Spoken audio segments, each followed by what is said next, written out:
आप देख रहे हैं यम न्यूज़ भारत। दिनेश मिश्रा की रिपोर्ट पंचकुला से। यहाँ धर्मपुर सोलन में आए हुए हैं। यहाँ पे एक डॉक्टर साहब हैं जो टीबी रोग विशेषज्ञ हैं, एमडी। आइए हम उनसे टीबी रोग के बारे में कुछ जानकारियाँ प्राप्त करते हैं। नमस्कार जी, आपका यम न्यूज़ में बहुत बहुत स्वागत है। नमस्कार। आप टीबी रोग के बारे में बताएं ज़रा, क्या है दर्शकों को।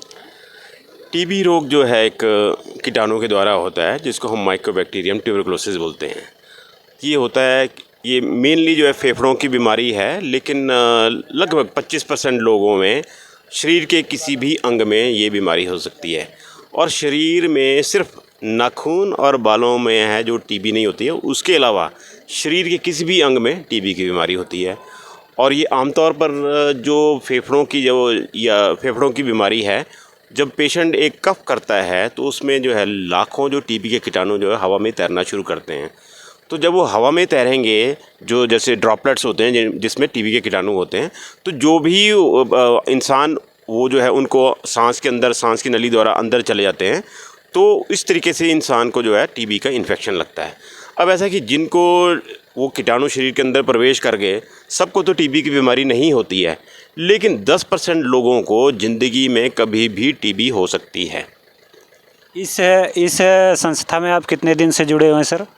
मैं 1991 से यहाँ पे हूँ टीबी क्षय रोग चिकित्सालय में, जो कि एक सेंचुरी पुराना जो है 1909 से जो है अपने हिमाचल के, पंजाब, हरियाणा, इवन राजस्थान के लोगों को और हमारे पास जो पेशेंट्स हैं लाहौर से, सिंध प्रांत से, बलूचिस्तान से, तो विदेशों से भी हमारे पास पेशेंट यहाँ पे ट्रीटमेंट लेने आए हैं। तो इससे क्या घबराने की कोई बात है? टीबी रोग कैसा, मतलब क्या इलाज है इसका, बताएंगे ज़रा। हाँ, अगर इसका इलाज समय पे हो जाए, इसकी जांच जो है वो होती है। अगर मान लिया किसी को छाती की टीबी है, फेफड़ों की टीबी है, तो बलगम की जांच करनी पड़ती है और उससे जो है हमें टीबी के बारे में पता लगता है। लेकिन बाकी शरीर के अंगों के जो है, जिस भी अंग की जैसी बीमारी होगी, तो हमें उस टाइप का टेस्ट करना पड़ता है। इसकी क्या जाँच है? इसमें हम करते हैं जो छाती के पेशेंट टीबी के रोगी हैं, उसमें हम लोग जो है उनकी बलगम की जांच करते हैं। जो बलगम निकलती है फेफड़ों से, उसकी जांच करते हैं। और जो बाकी के जो अंग हैं, उसमें हम लोग जो है एक्सरे से भी पता लग जाता है, या फिर हमारे जो है यहाँ पे फैसिलिटी जो है, कल्चर है हमारे पास। एक और लेटेस्ट मशीन आई जिसको हम सीबी नाट बोलते हैं, ट्रू नाट बोलते हैं। तो बहुत ही अच्छी मशीन जो है हमारे पास आई हैं, जिससे जाँच होती है इसकी। इससे सर खाने में क्या कुछ परहेज़ किया जाता है? नहीं, इसमें परहेज तो कुछ भी नहीं है इसमें, लेकिन ऐसा है कि ये देखा गया है कि जो लोग जो है बहुत ही कमज़ोर होते हैं, हम उसको उन लोगों को जो टीबी की बीमारी जो ज़्यादा होती है, अभी जो हमारे नेशनल लेवल पे एक सर्वे हुआ है, तो उसमें ये पाया गया है कि जो लोग जो माल नरिश होते हैं, जो बहुत कमज़ोर होते हैं, उनमें टीबी की बीमारी सबसे ज़्यादा होती है। तो अगर हम अपने खान पान का ध्यान रखें, अपनी बॉडी इम्यूनिटी जो है, अपनी बीमारियों से लड़ने की क्षमता को अगर ठीक रखेंगे, तो हम लोग जो है टीबी के रोग से ग्रसित नहीं हो सकते हैं। इसमें क्या भोजन करना चाहिए, कुछ परहेज़ है? नहीं, इसमें परहेज तो कुछ भी नहीं है। हम तो सिर्फ ऐसा है कि भाई बीड़ी, सिगरेट और शराब के लिए हम मना करते हैं। बाकी तो ऐसा धरती पे जो भी खाने की आइटम है वो खा लेनी चाहिए। और बेस्ट तो ऐसा कि रिजल्ट्स उन लोगों में अच्छे होते हैं, जैसे मान लिया किसी को टीबी की बीमारी है और हमने उसको टीबी की दवाई पे डाला है, तो उनको जो है हाई प्रोटीन डाइट उनको खानी चाहिए, जिसमें प्रोटीन की मात्रा ज़्यादा हो। इसमें सर मांसाहार करना ज़रूरी है? जैसे मछली हो गया, अंडा हो गया, इसका सेवन करना चाहिए? नहीं, ऐसा तो कोई ज़रूरी नहीं है। अब आप ऐसा कि पनीर भी खा सकते हैं, आप साबुत दालें भी खा सकते हैं, तो ऐसा कोई ज़रूरी नहीं है। अगर कोई खाता है तो लगातार खा सकता है, ऐसा कुछ नहीं है। ऐसा कोई ज़रूरत ही नहीं है कि मांस खाना बहुत ज़्यादा ज़रूरी है। जनमानस से कुछ कहना चाहेंगे इस बारे में, टीबी के रोग के बारे में क्या बचाव रखना चाहिए? हाँ, इसमें ऐसा है कि क्योंकि ऐसा ये देखा गया है कि जो लोग, जिनको खांसी होती है, लगातार खांसी होती है, 2 हफ्ते से ज़्यादा खांसी हो, तो वो लोग जो है बाकी लोगों को भी इन्फेक्शन दे सकते हैं। अब ऐसा कि अगर मान लिया परिवार में किसी को टीबी की बीमारी होगी, अब ये तो पता नहीं लगता कि बीमारी आई कहाँ से, लेकिन वो सबसे पहले जो ऐसा है कि अपने परिवार के लोगों को ही इन्फेक्शन देता है। टीबी रोग क्या छुआछूत से होता है सर?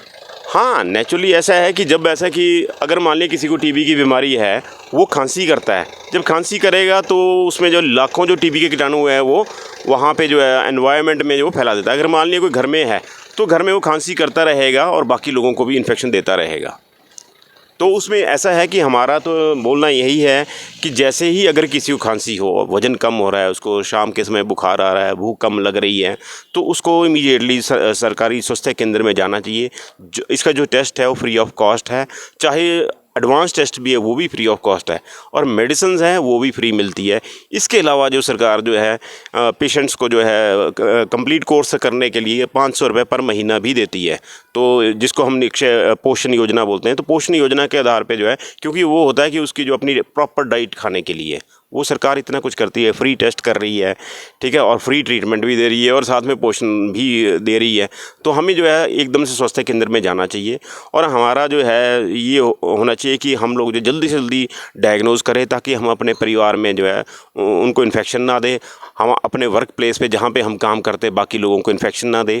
तो हमें जल्दी से जल्दी अपनी जांच करानी चाहिए। और ऐसा कि हर इंसान के दिमाग में ये होना चाहिए कि अगर मेरे को खांसी है तो मेरे को कहीं टीबी तो नहीं है, तो मैं किसी को इन्फेक्शन तो नहीं दे रहा, कहीं मैं अपने परिवार को, अपने मित्रों को जो है कहीं इन्फेक्शन तो नहीं दे रहा। तो आप नज़दीकी स्वास्थ्य केंद्र में जाएँ, वहाँ पर अपनी जाँच करवाएँ, और रोग जब उसका अगर मान लिया रोग निकलता है तो उसका निदान करें। टीबी का टीबी की पहचान के लिए खांसी आना ही सबसे वो उत्तम है? नहीं, ऐसा नहीं है। कई लोग जो है उनको खांसी नहीं होती है, लेकिन ऐसा उनको बुखार ही होता है। और स्पेशली बुखार भी ये देखा गया कि शाम के समय इसमें बुखार आता है, रात को सोए सोए पसीना भी आता है, वज़न भी कम होता है या भूख कम लगती है। तो अगर ऐसे लक्षण हैं, ऐसा कोई ज़रूरी नहीं सिर्फ खांसी वालों को ही टीबी होती है, लेकिन अगर काफ़ी समय से लगभग 2 हफ्ते से बुखार है, नहीं फ़र्क पड़ रहा है, नहीं ठीक हो रहा है, ठीक है, और स्पेशली शाम के समय अगर बुखार आ रहा है, रात को सोए से कई बार होता है कि सर्दियाँ भी है, रात को सोए से आदमी को पसीना आ जाता है, तो उसमें हमें जो है एकदम से जो है हमारा ध्यान आना चाहिए कि हमें कहीं टीबी तो नहीं है। और ऐसा है उनको जल्दी से जल्दी जाँच करानी चाहिए, ताकि ऐसा जल्दी से जल्दी डायग्नोस हो जाए और उनको ट्रीटमेंट पर डाल दिया जाए। आप देख रहे थे डॉक्टर साहब कितने ही बहुत ही हिंदी भाषा में बहुत बढ़िया से समझाया। आपका बहुत बहुत धन्यवाद डॉक्टर साहब। यम न्यूज़ में बहुत बहुत सादर आमंत्रित है, धन्यवाद। ये आप देख रहे थे दिनेश मिश्रा की रिपोर्ट पंचकुला से। धन्यवाद जी।